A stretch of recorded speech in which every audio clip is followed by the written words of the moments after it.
حالات کے مطابق جو سوال ہیں، یہ سب سے پہلے ایک چھوٹا سوال ہے کہ بینک میں نوکری کرنے کے بارے میں کیا یہ جائز ہے یا جائز نہیں ہے؟ یہ تو فقہی، چلیں اس کا بھی کر لیتے ہیں، کوئی قید تو نہیں ہے کہ صرف اور صرف عقائد کے متعلق ہی۔ تو مومنین کرام، اس میں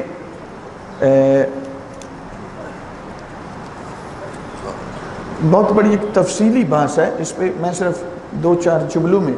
اس کا مطلب آپ کی خدمت میں پیش کرتا ہوں کہ بینک میں نوکری کرنا، اگر اس کا متبادل آپ کو کوئی مل جائے، یعنی وہ بینک جہاں ٹوٹلی اس کا سودی نظام ہے،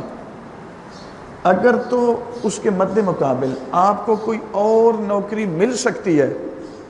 تو پھر آپ اس کو چھوڑ کر آپ اس کو کریں۔ لیکن اگر مراجع عظام نے بھی، بالخصوص ہمارے پاکستان میں یا جہاں پہ شریعت نافذ نہیں ہے، ان ممالک کے لیے فتاویٰ بھی موجود ہیں کہ اگر کوئی اور جاب نہیں ملتی اور آپ کا ظاہر ہے وہ زندگی کا نظام چلانا ہے، تو پھر اتنی دیر تک یہ جائز ہوگا جتنی دیر تک آپ کو کوئی اور جاب نہیں مل جاتی۔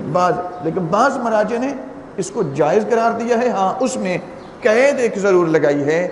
کہ ظاہر ہے بینکنگ کا نظام ٹوٹلی سود والا نہیں ہے، کوئی 1-2% اب رہ گیا، ان کا زیادہ بزنس ہے، مثلا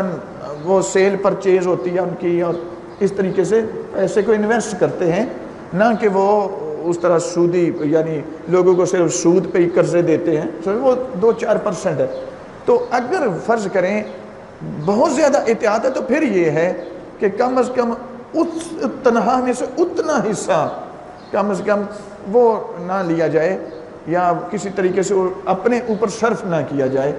باقی 95% یا 96% جتنی بنتی ہے، مثلا ضروری تو نہیں ٹوٹلی وہ سودی نظام ہے،